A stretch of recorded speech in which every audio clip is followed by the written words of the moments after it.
அவையில் இருக்கும் ஆசிரியர் பெருமக்களுக்கும் என்னுடன் பயிலும் என் மாணவ செல்வங்களுக்கும் நாளைய இளைஞர் சமுதாயமான உங்களுக்கும் என் முதற்கண் வணக்கத்தை தெரிவித்துக் கொண்டு என் உரையை துவங்குகிறேன்.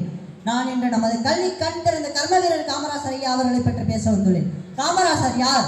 அவருக்கு ஏன் கல்வி கண் திறந்த கர்ம வீரர் காமராசர் என்று பெயர் வந்தது உங்களுக்கு தெரியுமா? நான் கூறுகிறேன், நன்றாக தெரிந்து கொள்ளுங்கள்.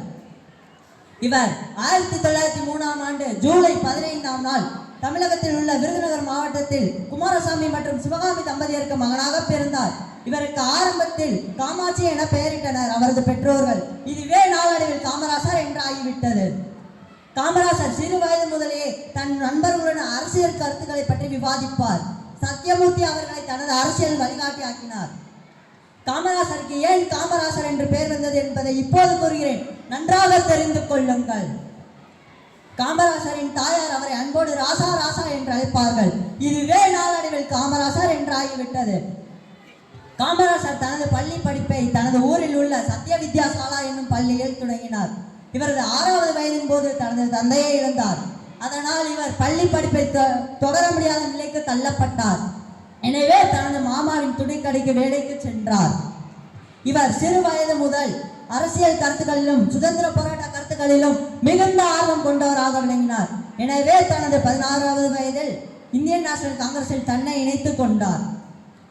இவர் 1953ஆம் ஆண்டு சட்டமன்ற உறுப்பினர் அவையில் பெருவாரியான வாக்குகள் பெற்று தமிழக முதல்வராக பொறுப்பேற்றார். இவர் 1954ஆம் ஆண்டு தமிழக முதல்வரும் ஆனார்.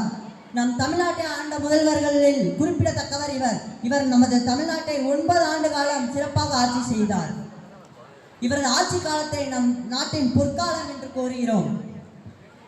நம்மை போன்ற ஏழை எளிய மாணவர்களும் கல்வி கற்க வேண்டும் என்ற நோக்கத்துடன் மதிய உணவு திட்டத்தை தொடங்கி வைத்தார்.